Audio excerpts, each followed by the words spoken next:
In Hinduism, the nature of God is dual. That is to say, Shiva and Shakti.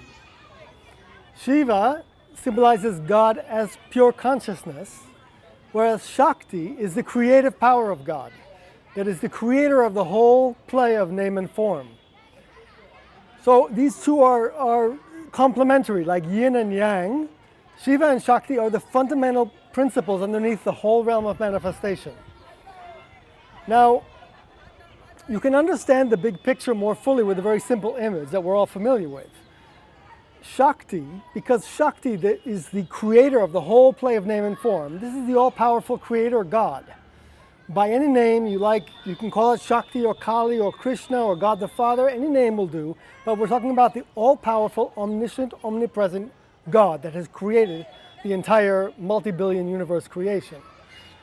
So one of the inherent aspects of this Shakti is omniscience. The qualities of God: omniscience, omnipresence, and omnipotence. Omniscience means that she or he, this God, knows everything.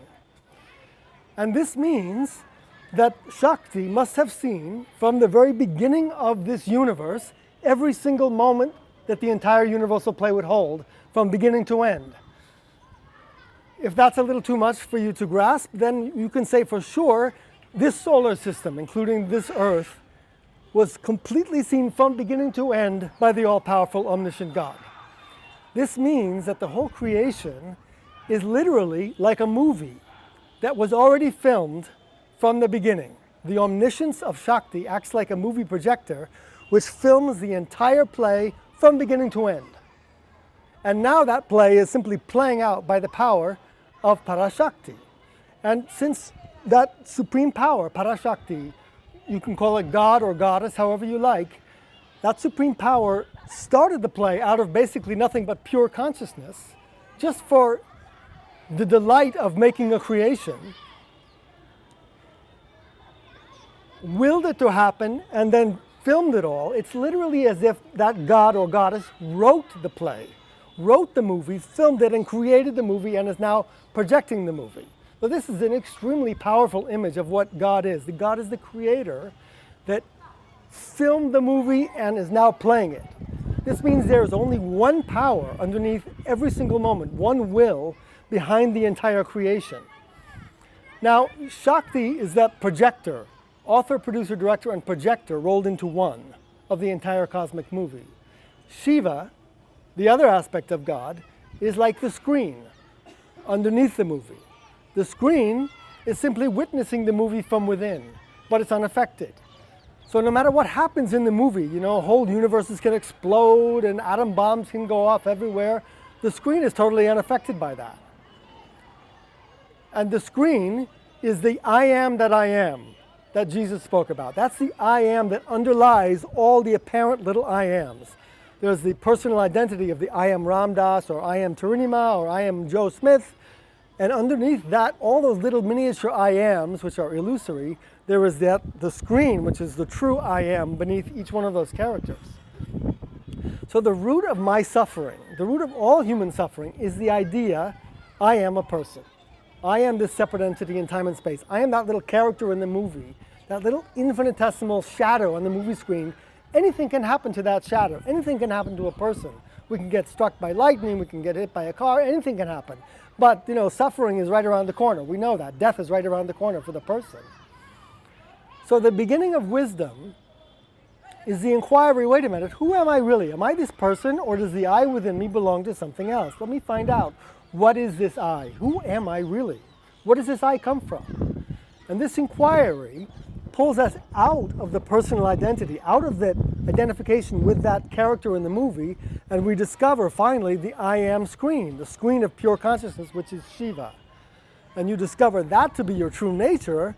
Well, you discover, wow, what I really am is infinite and immortal. What I really am can never suffer and can never die. It doesn't matter what happens in the movie. This I am is free. It's eternal.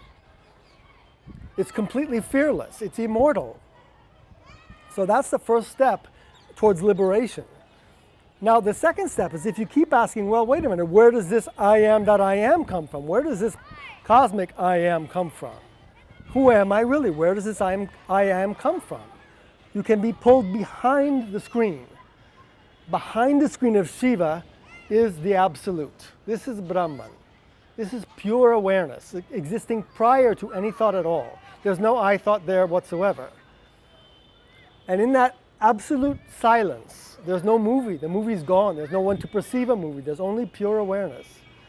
So there's no screen anymore. The movie is gone. The projector is gone. There's no one to perceive any of that. There's only perfect silence, infinitely expansive peace. And that, as you enter into that space and you're pulled into it, it expands out infinitely and you discover yourself to be Brahman, which is this infinitely expansive, pure awareness, timeless freedom, absolute oneness. This, of course, can never suffer or die, has never taken birth. It's inherently free from all mind, from all suffering.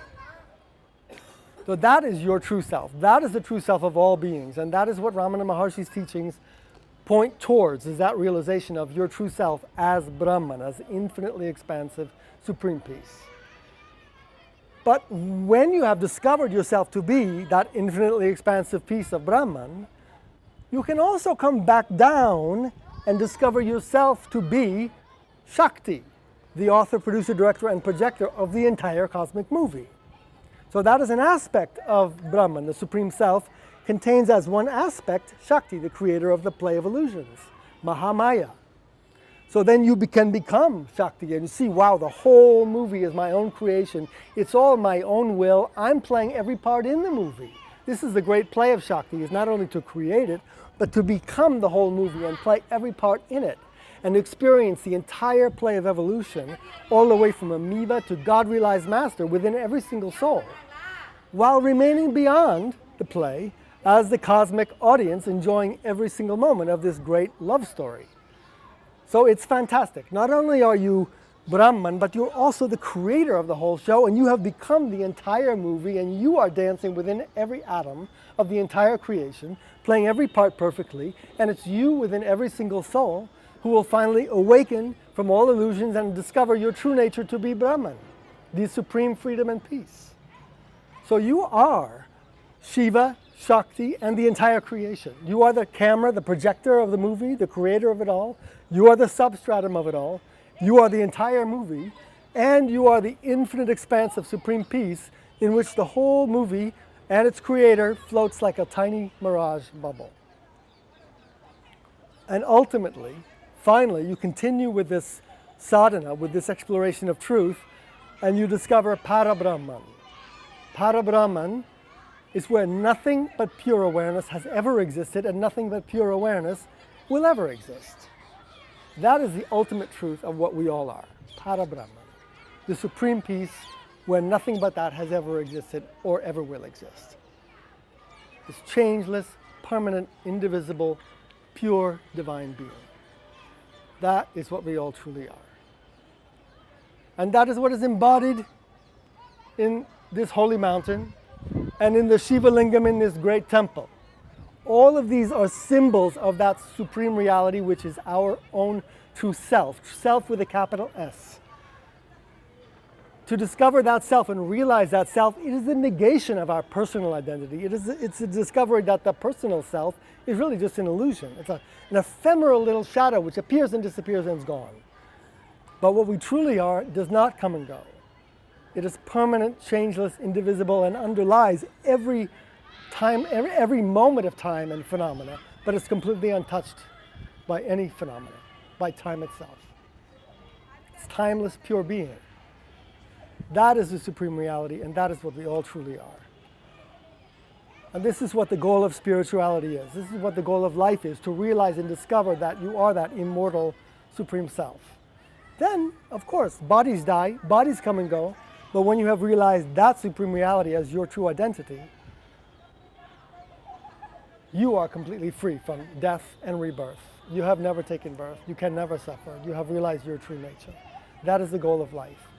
And it awaits each one of us to discover. It is our true self with a capital S, here and now, not later. That is what we are, here and now, and we can realize it fully through spiritual practices such as meditation, such as self-inquiry.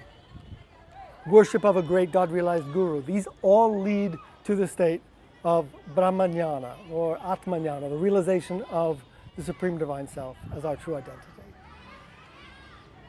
May you be blessed with full realization of your true self in this very lifetime. Om Namah Shivaya.